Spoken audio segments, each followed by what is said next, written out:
Ladies and gentlemen, he don't have 6 finals losses. He got 6 finals wins, okay? 9 times All-NBA Defensive First Team. Oh, by the way, does LeBron James have a Defensive Player of the Year? Welcome back to NBA The Home for bold opinions and straight shooting takes from the hardwood and beyond. Today's episode pulls no punches because Stephen A. Smith has delivered yet another unapologetic proclamation. Michael Jordan is a GOAT yesterday, today, and forever. No debates, no filters, no narrative gymnastics, just facts.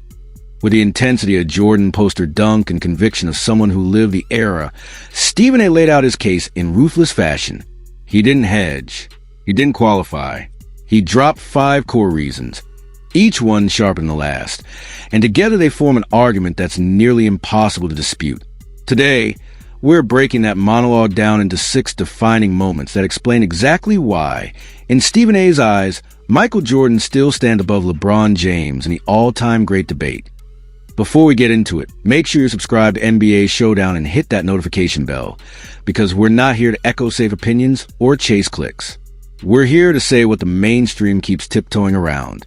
Now, let's get into it. Stephen A. Smith opens his list with a point that immediately separates Jordan from everyone else: cultural impact and financial legacy.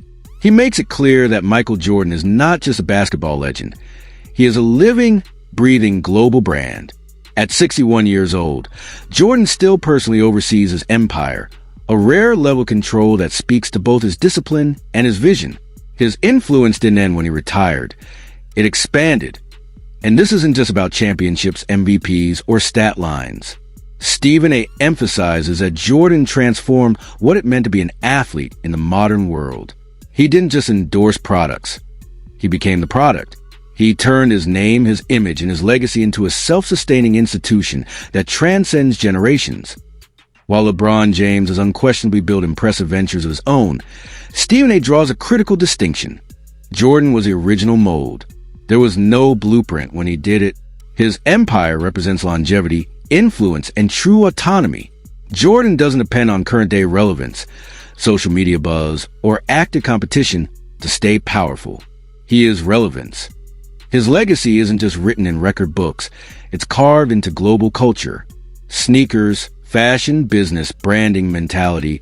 Jordan didn't just dominate the sport. He reshaped the ecosystem around it. And that, according to Stephen A. Smith, is where the GOAT conversation begins.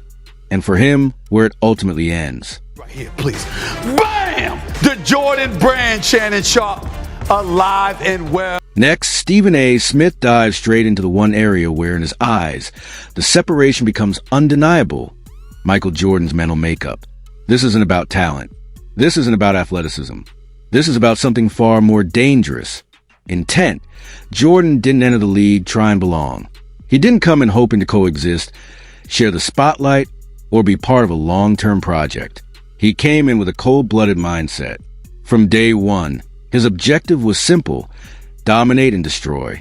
Stephen A. describes Jordan as a player who treated every possession like warfare. Every matchup was personal. Every night was a statement.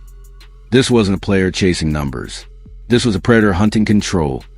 Stephen A. paints a picture of Jordan as someone who needed conflict, someone who thrived on disrespect, on doubt, on challenges. If you guarded him hard, he took it personally. If you talked trash, he remembered it forever. If you beat him once, he made sure it never happened again. Jordan didn't just respond to pressure.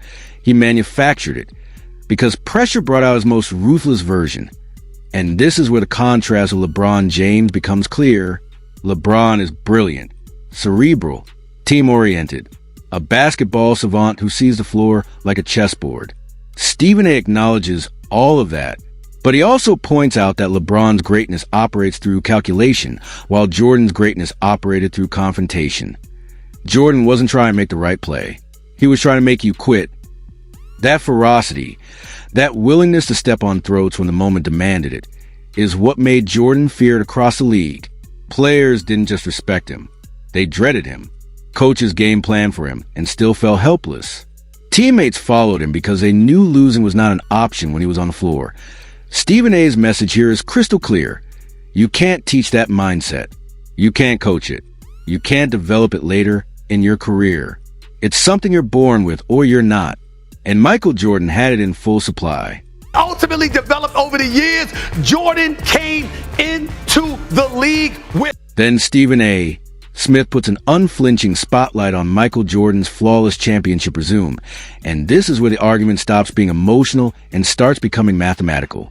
6 trips to the NBA Finals, 6 championships, 6 Finals MVPs, no excuses, no revisions, no footnotes. Stephen A. reminds everyone that Jordan didn't just participate in Finals history, he authored it. Every time he reached the league's biggest stage, he didn't shrink, defer, or disappear. He took over. He became the system. He became the standard. The lights got brighter. The pressure got heavier. And Jordan somehow became more dangerous. This wasn't a superstar being carried by circumstances. There were no handouts.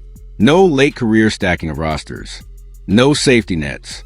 Jordan faced his rivals head-on: Magic, Isaiah, Barkley, Drexler, Malone, Stockton. And every single time the result was the same: Jordan standing, everyone else watching. Stephen A. makes it clear that 6-0 isn't just a record, it's a statement. It tells you that Jordan didn't need multiple attempts to figure out. He didn't need learning experiences in defeat. Once he broke through, he never let go. Not once did he walk off the finals floor second best. And this is where the contrast with LeBron James becomes unavoidable. LeBron has been to finals more times, yes, but with those appearances came losses, moments where the job wasn't finished. Stephen A. isn't dismissing LeBron's greatness, but he's drawing a hard line. In his view, greatness isn't about how often you arrive. It's about what you do when you get there. Jordan didn't miss when it mattered most. He didn't leave questions unanswered. He didn't give history room to debate. When the finals came, Jordan closed the door. Every single time, that's why. According to Stephen A. Smith, Michael Jordan remains untouchable in this debate. Not because of nostalgia, not because of emotion, but because when the stakes were highest and the margin for error was 0, Jordan was perfect. Michael Jordan, from being Michael Jordan, 6 finals, 6 MVPs, that's what he brought to. In the 4th segment, Stephen A. Smith shifts the spotlight to loyalty and legacy, and this is where the conversation becomes deeply uncomfortable for LeBron supporters. He points out a truth that cannot be ignored. Michael Jordan built his entire dynasty with one franchise, the Chicago Bulls. No bouncing around, no escape plans, no shortcuts. Jordan stayed, suffered, learned, and conquered in the same jersey. Stephen A. emphasizes that Jordan didn't inherit a championship-ready situation. The Bulls were not a powerhouse when he arrived. They were a struggling franchise. Jordan took the losses on the chin, endured the early playoff failures, and instead of leaving, he elevated the organization itself. He didn't search for greatness elsewhere. He created it where he stood. Then comes a contrast with LeBron James. Cleveland, Miami, back to Cleveland, now Los Angeles. Stephen A. is careful here. He acknowledges that LeBron's mobility was strategic and, in many ways, successful, but he draws a hard distinction between career success and legacy purity. Winning across multiple teams may showcase adaptability, but also invites a question of dependence on situations and rosters. According to Stephen A., true legacy isn't built by finding the best opportunity.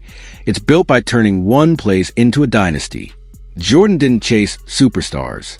Superstars were measured against him. He didn't follow power. He was the power. Staying loyal through the ugly years, absorbing the blame, and still emerging on top is what separates legends from immortals. Jordan's commitment wasn't just about contracts. It was about responsibility. When the Bulls failed, it was on him. And when they succeeded, it was because of him. Staying power. You see, he didn't have to go to Miami. He didn't have to go to Cleveland. He didn't have to go to LA. Stephen A. then brings out what he calls the ultimate trump card in the GOAT debate: Michael Jordan's unblemished NBA Finals record. 6 trips to the biggest stage basketball has to offer. 6 championships. 6 Finals MVPs. No losses. No excuses. No, we'll get them next time. And most importantly, no Game 7s. According to Stephen A., that detail alone tells you everything you need to know about Jordan's mentality. He stresses that this isn't just a number on a stat sheet. It's a statement of dominance. When the pressure was at its absolute peak, when legacies were on the line and the world was watching, Jordan didn't tighten up. He didn't defer. He didn't disappear. He closed every single time. The finals were not a hurdle for Jordan. They were his stage. Stephen A. makes it clear that Jordan didn't merely win championships. He owned the moment. He dictated outcomes. He crushed hope. By the time a final series ended, there was no debate about who the best player on the floor was. The question was never if Jordan would win, only how he would dominate. Then comes the unavoidable comparison to LeBron James. Stephen A. is careful not to dismiss LeBron's greatness. 10 finals appearances is historic. Longevity matters. Consistency matters. But 6 finals losses change the conversation.